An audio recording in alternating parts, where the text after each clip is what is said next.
Technology, Commerce, and Trade Committee. I'm joined by my colleagues, Mr. Buscaino and Mr. Krikorian. Mr. Bonin and Ms. Martinez, I believe, will be here a little bit. To start, are there general public comment cards? We do have one, Mr. Chair. You have one. Okay, we'll take that at the end, and then we have. I wanted to move items 1 through 6 on consent, but we have a number of comment cards on various items, so maybe I will take those first.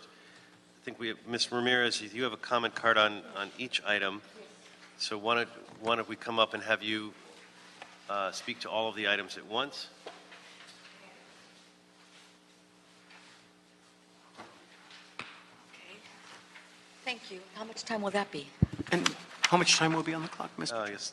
What do we usually do, 4 minutes? 4 minutes and the one for general public comment. Yes, so 4 minutes, please. Okay, thank you very much. I begin with item number 4. $6 million within 3 years and $2 million for 1 year. That is excessive and unconscionable. Could you not procure a firm that would provide all those LA World Airport services at half the cost? Or is there possibly a conflict of interest? Or are there political favors that are unethically being conducted with Skidmore, Owings, and Merrill LLP? You really need to think about this one. Number 5. For God's sakes, please stop hiring your racist, hate-mongering wetbacks and chango Latino pussies and thieves as custodial workers.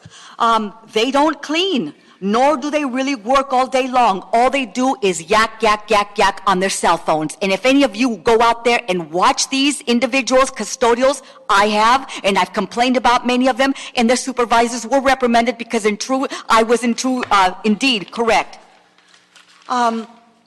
And number 7, it is my hope that Smart Cart Incorporated will not employ wetbacks and gangbangers, and make no mistake, E-Verify used by employers in their unethical substandard hiring practices is a bogus tool because it does not tell you if the prospective employees is gang affiliated and or indoctrinated. 99.9% of all gangs, Latinos or wetbacks, are gang indoctrinated and or affiliated, with the exception of Officer Marco Duarte, who's exceptional Mexican, and he is just the epitome of an elegant, clean-living Mexican-American. And again, the chances of stealing and rummaging through your visitors, passengers, and personal belongings is exceptionally high. Stop the theft. Stop the theft. Property crimes and personal crimes are up. Again, stop the theft. A lot of tourists have complained about their items missing in their baggages. Stop the theft. And number 9, if we are to provide on-site medical services to our passengers at LAX, may we provide top-notch, high standards medical services where we tell always the patient what we are going to do or when we are going to do it, and be discreet, not advertise where others can hear.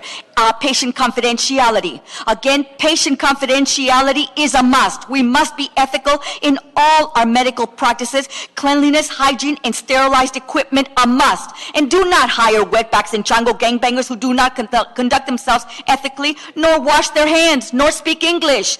Take pride and hire military veterans, for God's sakes. If you go to the female's bathroom, you see who washes their hands and who don't. And the bulk of them don't wash their hands. I do. So this Mexican washes her hands every time. And so again, have them speak English and proficient English, for God's sakes, no buts. And God bless America. And again, if we are to hire Donald Trump, all these airports definitely would improve. We will have exceptional, opulent, beautiful airports with graciousness, hospitality, beauty, politeness, etiquette, hygiene, cleanliness, disinfected places. We will have an ambiance of beauty, symbiotic kindness. People will be respectful to one another. Hospital and all these services, retail services, there will be exceptional service given to all our passengers, tourists, and travelers. We must invite them with kindness. We must show them America the Great. America is great. America has beautiful people with wonderful kindness and smile in their face. God bless Donald Trump. Thank you. Thank you. Without objection, colleagues, I'd like to take items 1 through 6 on consent. Second. Okay, seeing no objection and properly seconded and thirded, though that'll be the order.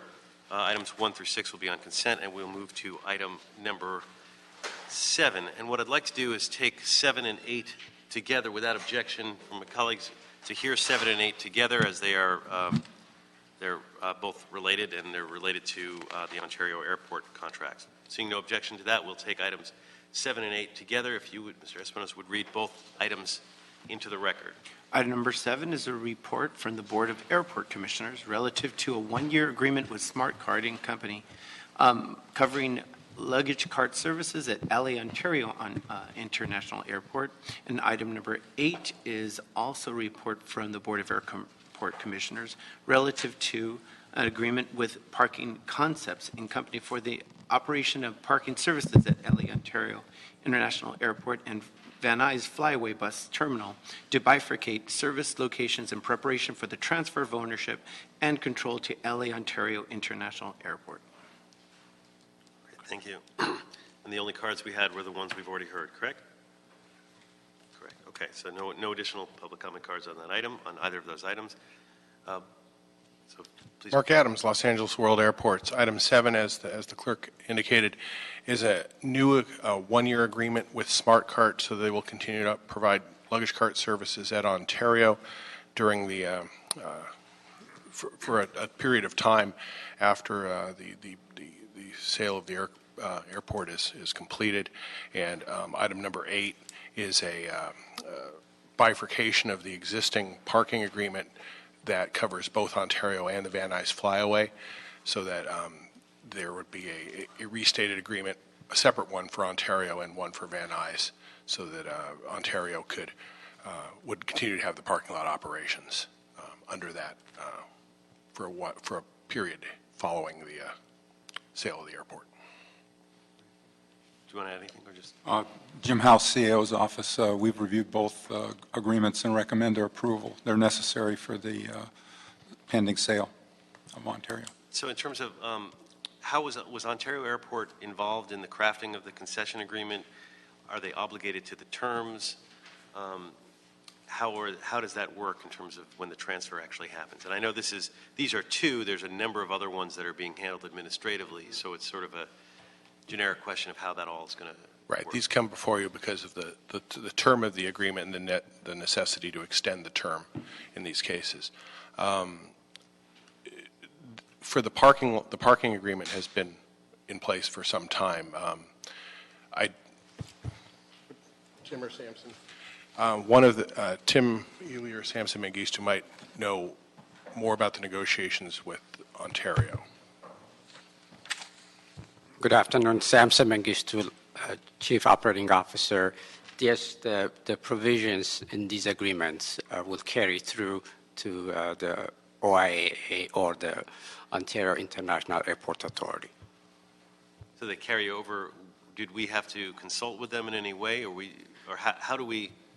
Because it's an unusual thing. We're signing the contract, but 90% of it is their obligation. That's stipulated in the settlement agreement. They're obligated to take these provisions. But before we bring one of the agreements, what we have with them is before we bring in these actions to the Board of Airport Commissioners and the City Council, we consult with them, and they're amenable to everything that's been put forth in these changes. And what is that process of knowing that they're amenable? We actually communicate in writing with the CEO of OIAA. Every time an item comes before the Board of Airport Commissioners, we send them an email. Just know this item is being put forth, and we look for, it's not a requirement, but we look their active consent, which we have been provided for these items. I'm sorry, I didn't understand that last point. So you look for their active. And I'm just trying to understand how Sure. it all works and how it's going to work with everything else. So you send them notice that this is happening, do they sort of sign off on it, or just they're, by being quiet, that we assume? No, they tell us, we acknowledge you're taking this to the Board of Airport Commissioners. We are okay with that. So they actually They in do. writing, they sign off saying, we're okay with that. And that moves it forward. If they didn't sign off, then we'd have another issue in front of us. But Yes, but except in the we'll be able to do it, but it's just potential legal problems down the road, I guess. right. We believe that right has been asserted in the settlement agreement. We don't necessarily have to have their individual sign-off because it's globally it's agreed that all the provisions in these agreements will carry through the term of the contract. But we don't have to, but we actually do have it. That's correct. Okay. And I know we're probably going to talk about Ontario, the transfer, at our next meeting, but these contracts, the original dates were I guess July, now they're moved to November. Are we on track with the Ontario transfer, or is that something we have to discuss next time? It appears we're on track. In fact, they've given us a 60-day notice. Under the settlement agreement, they're supposed to give us a 35-day notice before the actual transfer. But on the September 1st, they gave us a 60-day, what they termed as a courtesy notice, because the stipulated agreement requires only a 35 days notice. So November 1st appears doable. They seem to be on track. And then related to the parking concepts, we've discussed the disadvantaged business enterprise, the ACDBE issues in committee a number of times. The report says that the ACDBE levels will be prorated, 10% for LA Ontario, 2% for Van Nuys Flyaway. I'm just trying to understand why Ontario has a higher rate of participation, and does that affect us at all in terms of our overall rates for ACDBE? Well, that would be based on what our procurement services division, when they look at the contract and the subcontracting opportunities, both in the, as the Ontario contract, separate from the Van Nuys. The Van Nuys contract is a much smaller contract, and our procurement services determines the appropriate participation levels and assigns those to those. Because that seems really low, 2%. Because isn't usually I think of that program as we're in the 24% overall on our disadvantaged business. You have an overall accomplishment, an overall goal, but we also set specific goals for specific opportunities. So some of our contracts, some of our agreements do have, relatively low number of percentage. So this is what is estimated to be appropriate. And with the size of the Ontario contract, my guess, what I imagine is that our procurement services division recognizes that they subcontract out very little of the work at Van Nuys rather than. Sorry, say that again. They do what? They subcontract out a much smaller percentage of the work at Van Nuys than they do at Ontario based on the nature of the agreements. It's a much larger operation at Ontario. And that's why the numbers would be higher, but they still appear to be lower than substantially lower than what they are at LAX. Is that right?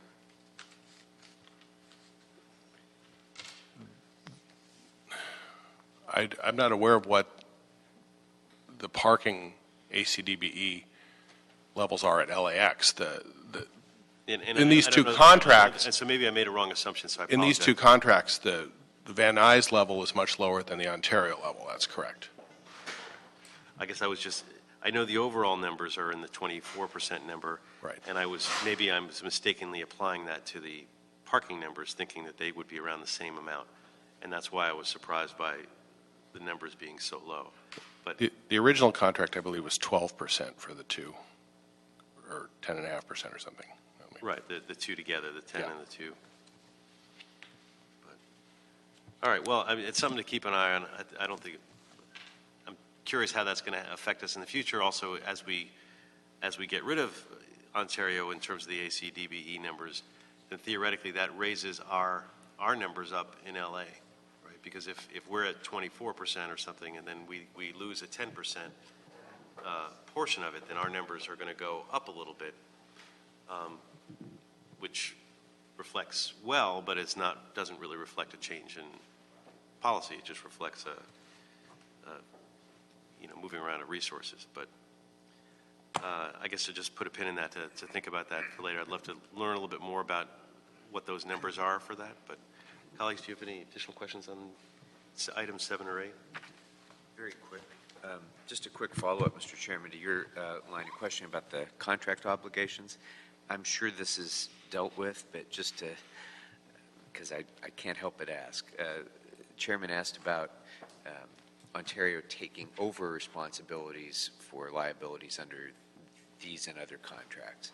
But of course, the vendor also has to agree, not just the party to whom we're transferring, and not just Ontario. So I assume that it's standard now that all of the contracts that are being entered into relating to Ontario have a clause by which the vendor agrees to not take any recourse against LAWA, that LAWA's obligations are relieved upon transfer, so that we're out of the picture upon the moment of transfer. Is that the case? That's the goal. Okay.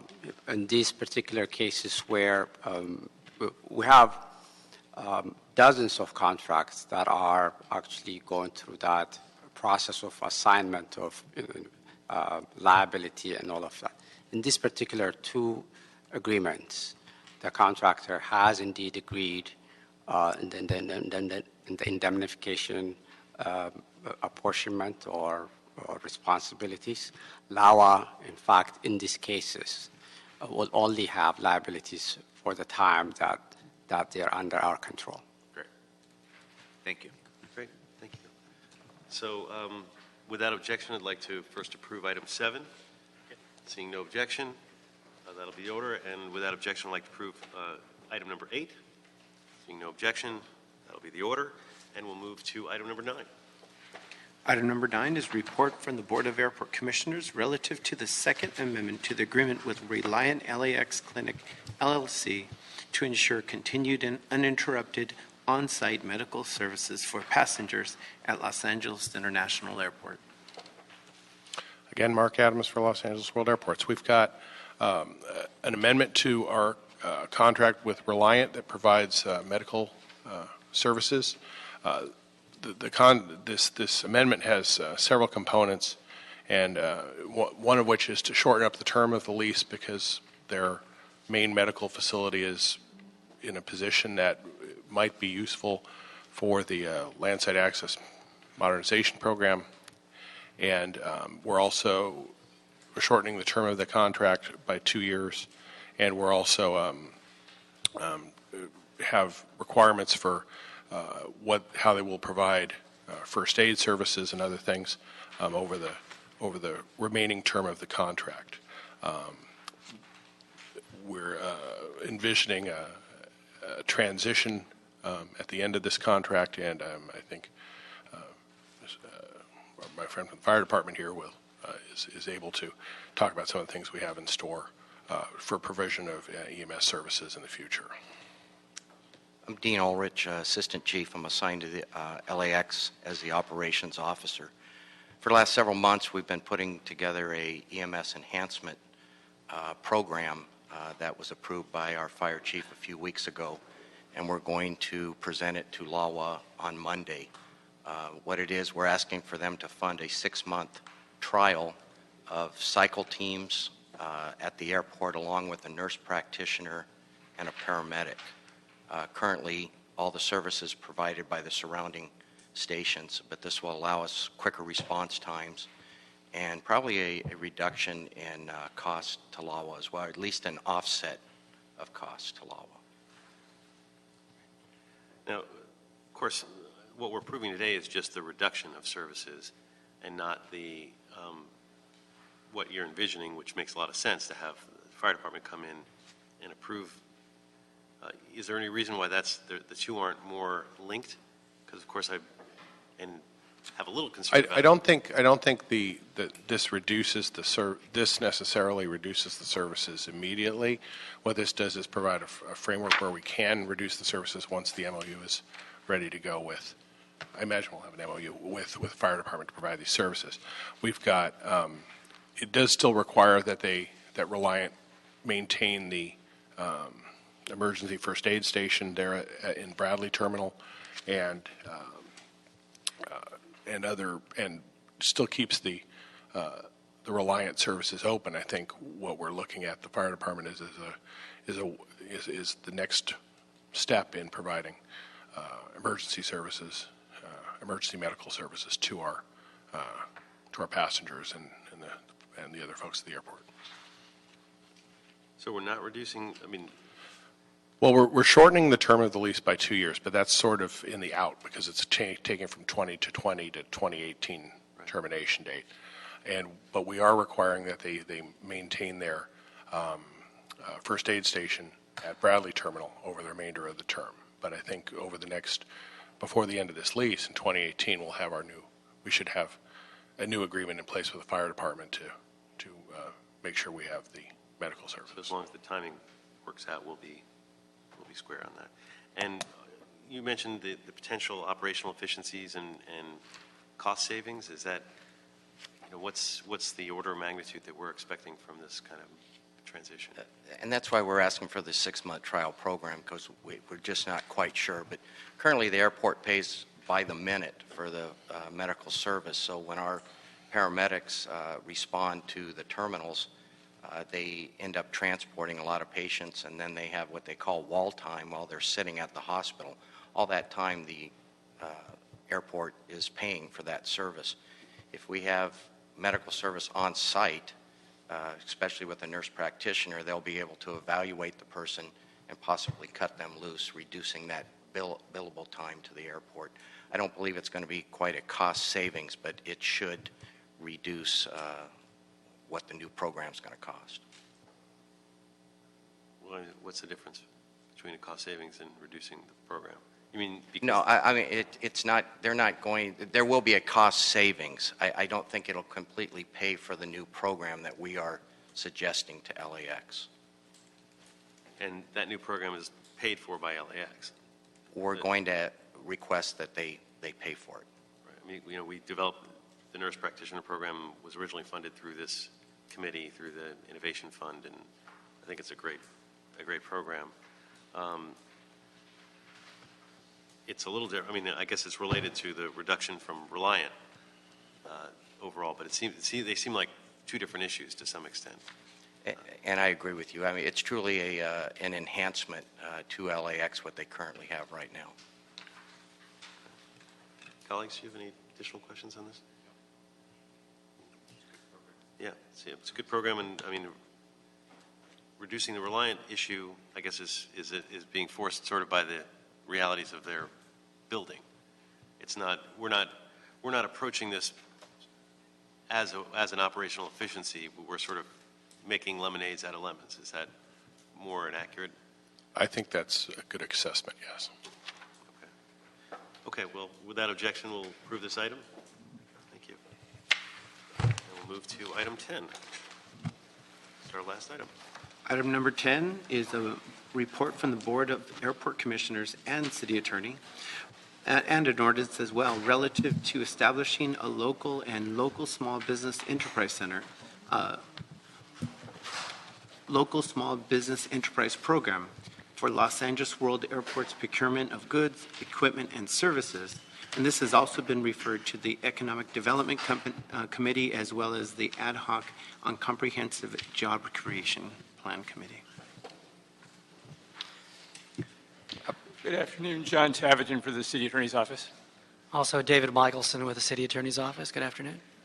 Samson Mengistu Lawa, Chief Operating Officer. So, But it- where do you want to? Let me quickly describe what the board's action and what we worked out with the City Attorney's Office. Today, Los Angeles World Airports employs several inclusion programs to promote a level playing field for small and local businesses and disadvantaged businesses to compete for LAWA contracts. We have the small business program. When federal funds are involved, we have a disadvantaged business program, and also for concessions, we have airport concession disadvantaged business program, or ACDBE. On April 21st of this year, our board adopted a concept of a local business and local small business program that's before you. It's essentially trying to enhance the ability of local firms, local small firms, to play in our procurement, especially when we embark on a multi-billion-dollar project of the landside access modernization program. Mr. Michelson and Mr. Tavetan worked with us very, very closely, and before you is this ordinance. I think you want to go ahead and describe. Well, I think that does a good job of sort of explaining the draft ordinance that's before your committee here today. It is a draft ordinance that would provide a bid preference program focusing on local businesses and also local small businesses who, on a contract-by-contract opportunity basis, LAWA would be determining what percentages to ascribe for local business bid preference and for local small business bid preference. It would be a responsiveness requirement, so bidders who are responding to a bidding opportunity at LAWA that has one or both of these bid preferences built into the contract opportunity would have to adhere to that requirement in their bid solicitation, in their bidding to LAWA. So again, it's focused on local business bid preference and a local small business bid preference. The bid preferences will be set on a contract-by-contract basis determined by LAWA in reviewing the sort of subcontractors and contractors that are likely available for any given contracting opportunity. So just so I understand, in the bid solicitation, it sounds like it's a 0-1. It's not you don't get points for it. You either qualify or you don't qualify. Is that correct? That's correct. This will be for both bids for construction of public works of improvement at the airport, or it could be RFPs, requests for proposals. But whether it's a competitive bid that is going to the lowest bidder, or an RFP where points are ascribed and the highest ranked proposer prevails, it still would have as a requirement up front, when you submit your bid, you've got to demonstrate that you've achieved these minimum bidding requirements, these minimum, I should say, participation requirements for the local business and local small business. So it's not. Does this also allow you to wait if one bidder gets in by a hair, and the other one does 5 times as much as they need? Does that create the opportunity to give that one preference, or that's not what this is about? No. So, for instance, let's assume a particular contract has pick a number, 8% local small business requirement. That'll be in the bid package. All the bidders will see that. For them to submit a responsive bid, they're going to have to show in their bid submission to LAWA that they've achieved this 8% local small business requirement. Either they themselves as the prime contractor can meet that by being certified by the DAA, which is the designated administrative agency, Bureau of Contract Administration, John Reamer's shop. Or they could use subcontractors to achieve that 8%. But their bid, when they submit it, has to meet that minimum requirement. But if they exceed that minimum requirement, to answer your question, Councilmember, directly, would not get them any more points. It's a minimum they have to hit. And what about, I know in the past on some of this stuff, when it hasn't been, we haven't had this policy, but it's been a federal guideline or a state guideline, we've sometimes had trouble ensuring compliance or having teeth to it. How does it work on this? I mean, what happens if somebody bids and they appear to have it, and then down the road, after they've received the bid, it turns out that they don't? No, that's a good question, because that's certainly a possibility. If someone submits a responsive bid and they're ultimately awarded the contract, if when they're performing the contract they fail to achieve that 8%, they switch out a subcontractor without LAWA's permission, which would violate the ordinance, and they no longer are going to hit their 8%, they'll be subject to an 8%, they'll be subject to up to 10% liquidated damage or an actual penalty based on the value of the subcontract. So for instance, if the subcontract for the local small business was $100,000 as part of the larger bid, and they failed to achieve the 8%, they would receive up to a 10% penalty, so up to $10,000 on that $100,000 piece of work. So there's a liquidated damages provision, also known as a penalty provision, which puts teeth in the ordinance. Let me add, Councilmember Blumenfeld, in addition to what's in the ordinance, we're considering the performance on the specific contract, whether they have achieved the required and later pledged percentage, whether they've achieved or not. We're going to give them some sort of a scorecard that's going to affect them in future consideration. So if the future opportunity is going to have a provision that what you have done in the previous contract will affect your point in this particular solicitation. You're saying it's like rating your Uber driver. You'll get a rating on it. Sorry for the analysis. Yeah, thank you. You just kick them under the table. Yeah. That you'll have that moving forward, and that'll be part of the contract or the goal. But you also you have the combination of the 10% penalty, and you can get a bad rating that might affect your future. That's correct. Future contract. And what's our goal? What's LAWA's goal for the LBE, LSBE participation? That will be determined on project by project. When the board adopted the small business program, it had an overall goal of the first year 20% and then the second year 25%. We have exceeded that, but that's again an overall goal. We look at the specific contract. We look at the subcontracting opportunity. How much of the work could be done by subcontractors? We also look at the availability of subcontractors in this particular sector. Some specialized services, when the airfield work or where it requires federal certification, the pool is smaller. In that case, we probably have a lower goal, maybe 5%, 10%. But when there is a broader project where there are multiple subcontractors, especially in the area are available, then our goal would be higher. Great. Colleagues? Corey? Thank you. You know I support this objective very much, but I'm still trying to get my head around this specific ordinance, especially as it relates to many of the issues we've discussed with regard to the city's local preference ordinance and the challenges there. First, maybe I'm just slow on the uptake here, but we're discussing this in terms of a preference, and yet there's a mandatory requirement in the contracts, and there will be a finding of non-responsiveness if that provision isn't met. So where's the preference part of this? Well, I guess it depends how you define preference. There's nothing actually in the law, either in case law or Attorney General's opinion or any of the city laws that define the phrase bid preference. Historically, bid preference, and you see this in existing city law, LA Administrative Code 10.47, provides the city's local business, this is an existing law, it's been on the books for a number of years, provides the city's existing local business bid preference program, and I think the number is 8% in there. It is.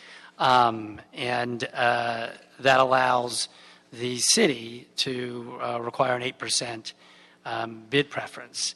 The way that works is if you submit a bid for $100,000 and you're certified by BCA, Bureau of Contract Administration, as a local business, your bid will actually be reduced by 8% for purposes of comparison to everyone else's bid. And if that makes you then the winner, you're the low bidder, then you get the contract, but you'll be paid at the $100,000, not at the 8% reduced.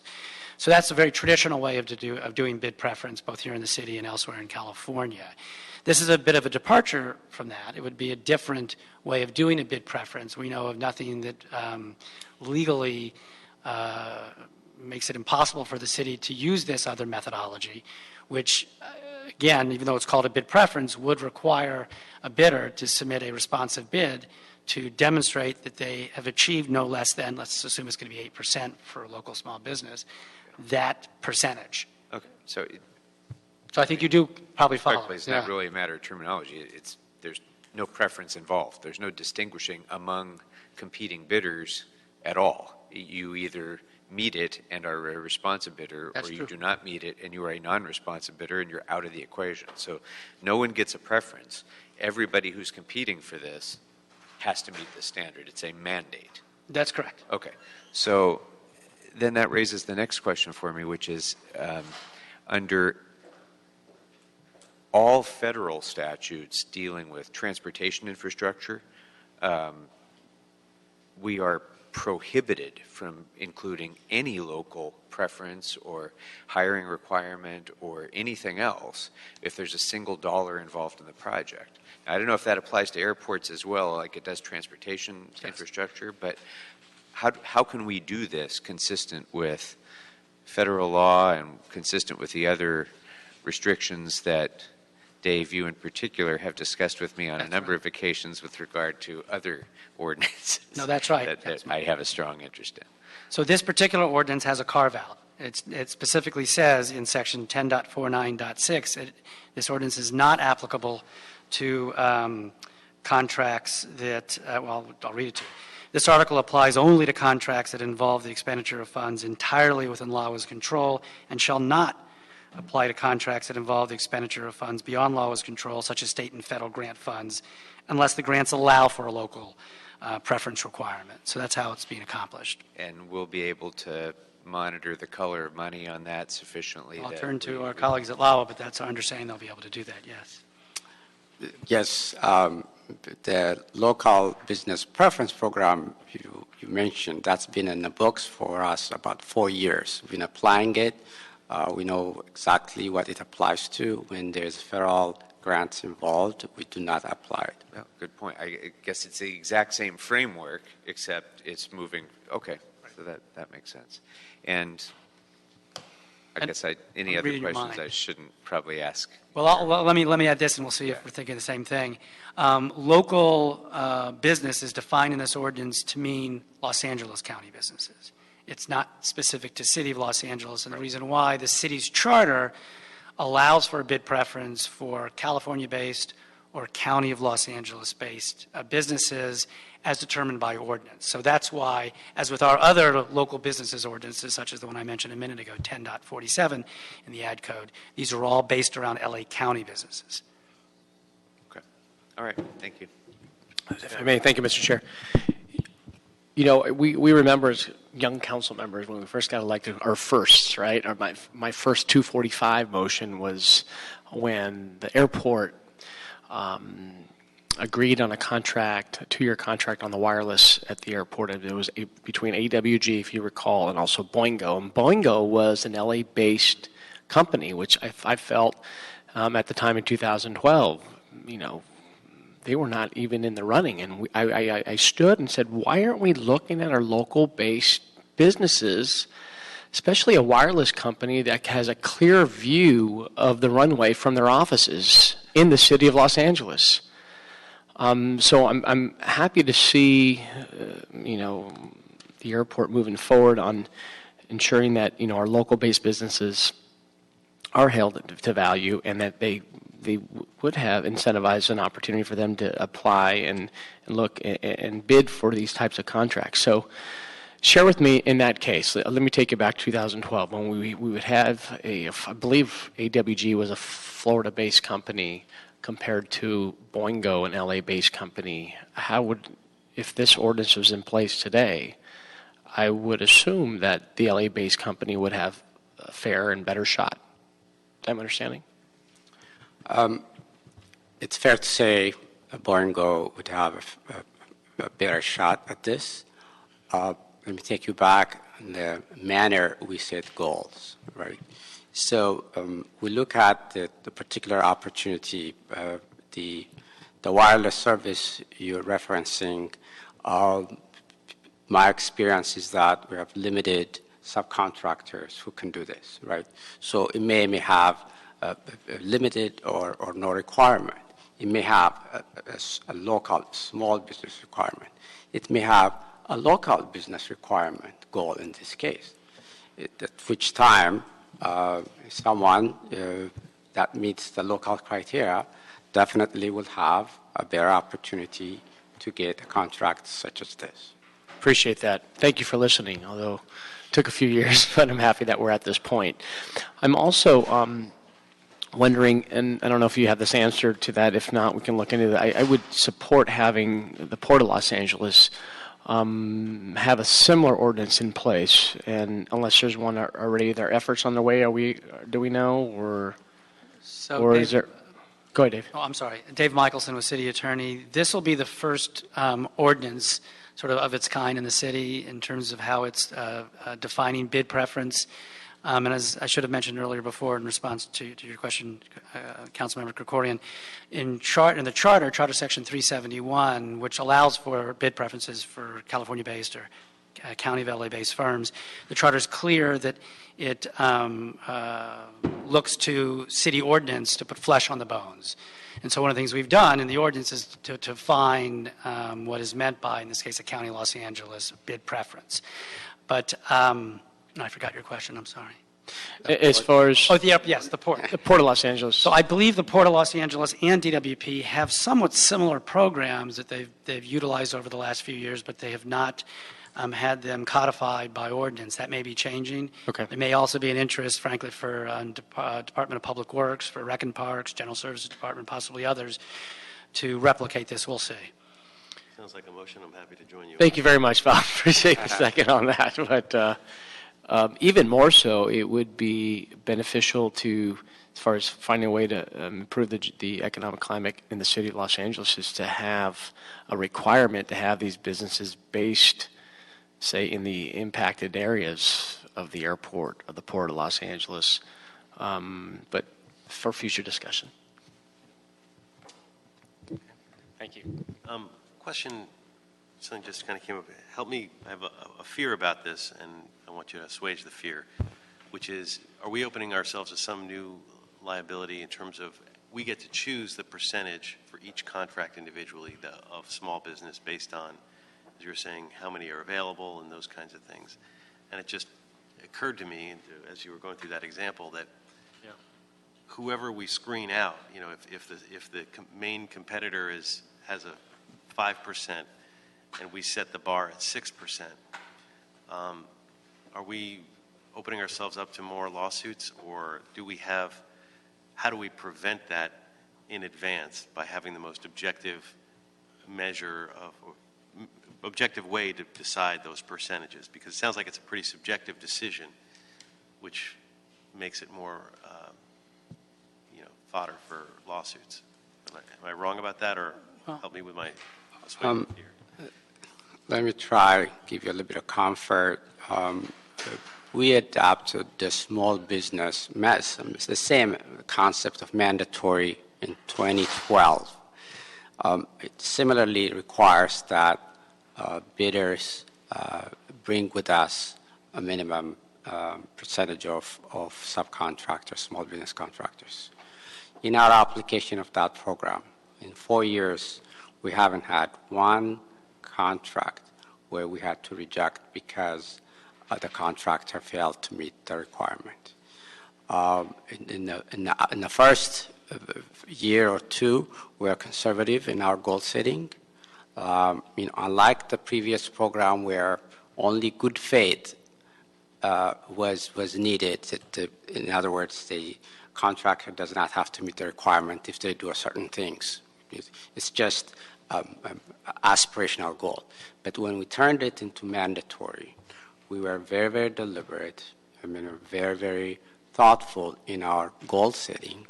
In 4 years, literally hundreds of contracts we haven't had where a contractor has failed to meet what we said as a goal. And I would add a couple of quick thoughts. Thought number one, as the council file will indicate, there are quite a few studies that are a part of the consideration as to why BOAC and ultimately City Council would be enacting this ordinance. Studies that demonstrate how in the Los Angeles County area the economic climate is such that whether it's the tax imposition that's faced by these local businesses, or the cost of office space or the labor pool drives their costs up, in order to create a level playing field for those who are competing for these contracts, it was felt important by BOAC and ultimately by council to provide this type of a bid preference. And so that's all going to be part of the record. Part of the council's finding was also before BOAC. I'll also add, well, you can never eliminate the risk of disgruntled individuals or businesses suing the city. That always does remain a possibility. As Sampson points out at the airport, their practices, their experience has been that there's not been any challenge to date. Doesn't mean there won't be in the future. It is important that the airport make sure that when it, on a contract-by-contract basis, is determining what percentage to apply, if any, for a local business or local small business, that the record is created each time that lays out some rationale as to how they arrived at that particular number. And for that particular contract, which ultimately goes to the BOAC, to the Board of Airport Commissioners, they'll have that in front of them. It provides a record that if we are sued, allows us to go into court and be able to explain to a judge there was a rhyme and a reason as to why this number was used and not another number. And I guess along those lines, that if someone had a problem with it, it would be incumbent upon them to present that problem before the number is adopted, not after they lose the contract or after they can't meet it. It's a good question. It allows, is there a sort of a bidder's dispute opportunity that's built in that they have to exhaust administrative remedies? Yes, absolutely there is. Any additional comments or questions? Yeah, I just want to follow up, Mr. Chairman, because I think that's a really concerning point that you've raised. I'm not sure what findings the board could make as to a specific percentage of local business to be required in a contract that wouldn't be based on what is available among the potential bidders in the marketplace. They can't make a policy decision based on that because that wouldn't vary from contract to contract. We would set that, or the board would set that, and that would be the default percentage. If you're distinguishing on a contract-by-contract basis, the only reason you would distinguish is, well, they should have a lower number because there's not as many local businesses that are, able to meet the needs of that contract. That's right. So that creates a level of subjectivity which sort of inherently allows, the staff to choose the winners. And that would be, my concern is that, if we wanted to have Boingo get the contract, we would say 100% of, the contract has to go to a local business. And then done. It doesn't matter what they bid, they're the only responsive bidder. That's an extreme example, but if you can vary between 2% and 50%, you're going to pick who's going to win that contract.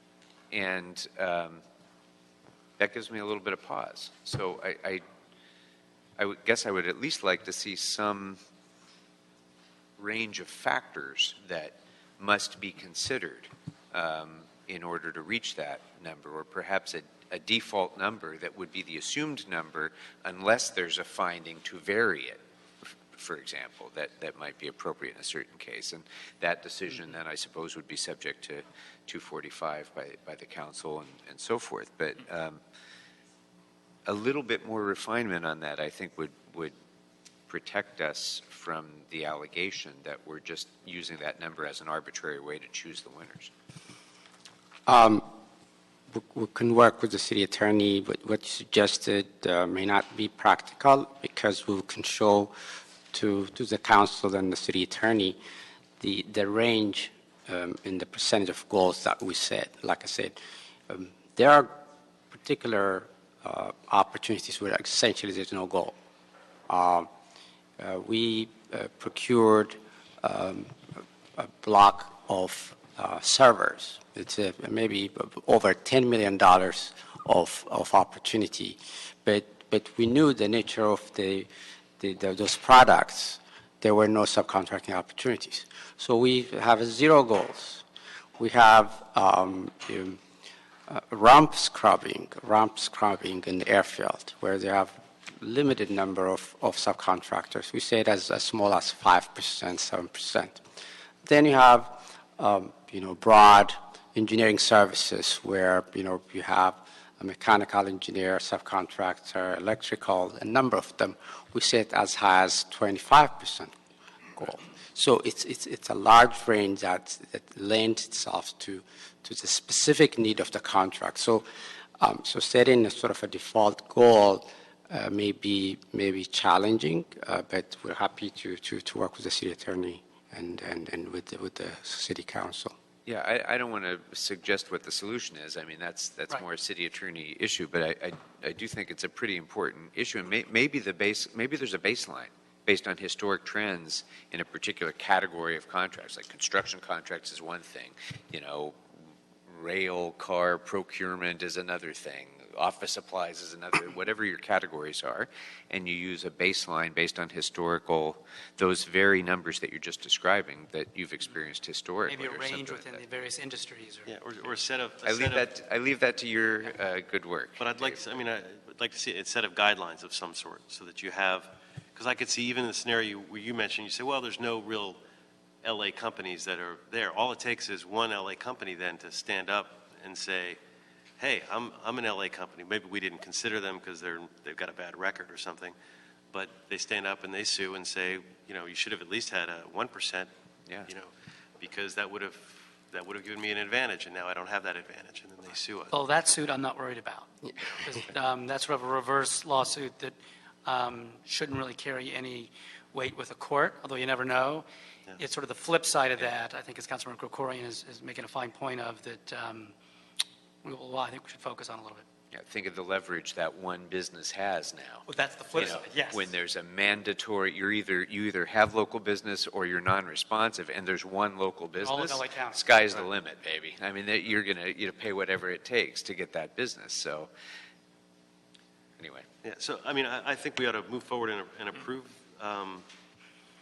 adopt the city attorney draft ordinance, approve the allowable recommendations, but maybe ask for a report back at some point about what guidelines and how we are going to help mitigate the potential liability here. Because I think we all agree that this is a great program, great idea, just this is something that's got to be worked through at some point. Without objection, does that work for everyone? Okay. Full speed ahead as it is, though, yeah. So we'll adopt the draft ordinance, approve the allowable recommendations, ask for a future report back on guidelines or, legal liability mitigations for this program. But that's not going to slow down us moving forward with it. So, Mr. Chair, for clarification, that will be approved, or would you like it approved as amended with this report? No amendment. Correct. Approved as amended with the report back.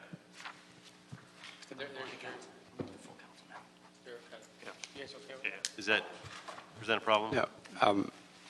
I heard we're moving, no amendment, it's just a report back. There's no amendment. It's No just- amendment to the ordinance. Correct. The motion was amended to ask for a report back Report in back. addition to the ordinance as instructed. Thank you. Is that clear? Yeah, just, Councilmember, you're, okay? Yeah, Yeah, that's okay. totally what I was. There's just the three of you. Okay, so without objection, seeing no objection, that'll be the order.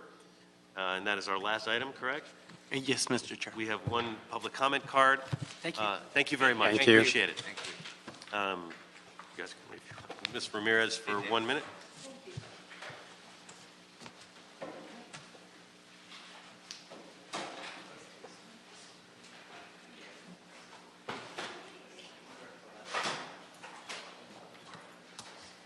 Thank you very much.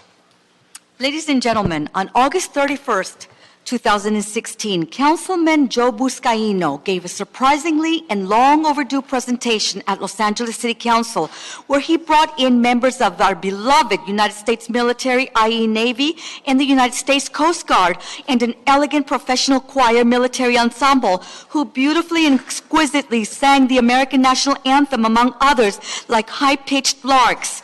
Furthermore, a blonde female military personnel spoke with touching sincerity when she said that they were deeply grateful and honored to be there. And I say to our beloved and dedicated United States military, Navy, and United States Coast Guard, on the contrary, it is we who are honored and thankful for keeping us safe, secure.